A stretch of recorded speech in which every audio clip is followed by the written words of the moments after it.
السلام عليكم ورحمة الله وبركاته.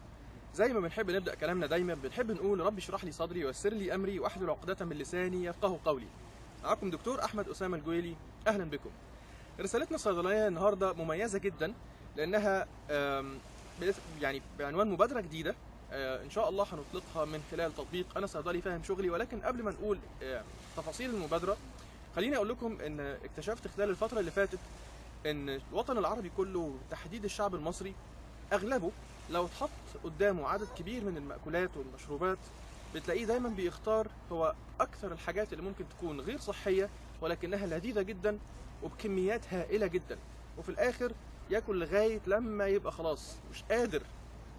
الكلام ده ببساطة خلاني أفكر إن كل الكلام ده في الآخر هيكون ليه تأثيرات ضارة جدا على معظم أجزاء الجسم وأعضاء الجسم وأهمها القلب.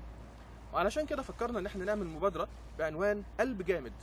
قلب جامد هنستنى منكم ان شاء الله ان انتم اللي تنفذوا اللوجو بتاعه، او الناس اللي يعني شاطره في الجرافيك والفوتوشوب ممكن انها تعمل لنا لوجو يكون مربع ويكون بصيغه PNG، يعني الباك جراوند بتاعته شفافه. هنحاول قدر الامكان ان شاء الله ان احنا نقدم في المبادره ديت مجموعه من النصائح اليوميه للحفاظ على القلب علشان يكون عندنا كلنا قلب جامد باذن الله، من حيث نتناول بروتينات قد ايه على مدار اليوم، الحلويات ممكن تكون قد ايه، الملح نمشي قد ايه، ونعمل رياضه قد ايه. ان شاء الله الكلام ده هيكون موثق جدا للدرجه اللي تخلينا باسلوب ممتع جدا نقدم المعلومه ان شاء الله وتنال على اعجابكم على مدار اسبوع كامل ان شاء الله. ممكن بعد كده يكون في مسابقات، ممكن بعد كده يكون في اي نشاطات ان شاء الله منطلقه من المبادره. مستنيين افكاركم، مستنيين اقتراحاتكم ان شاء الله علشان نقدم مبادره كويسه.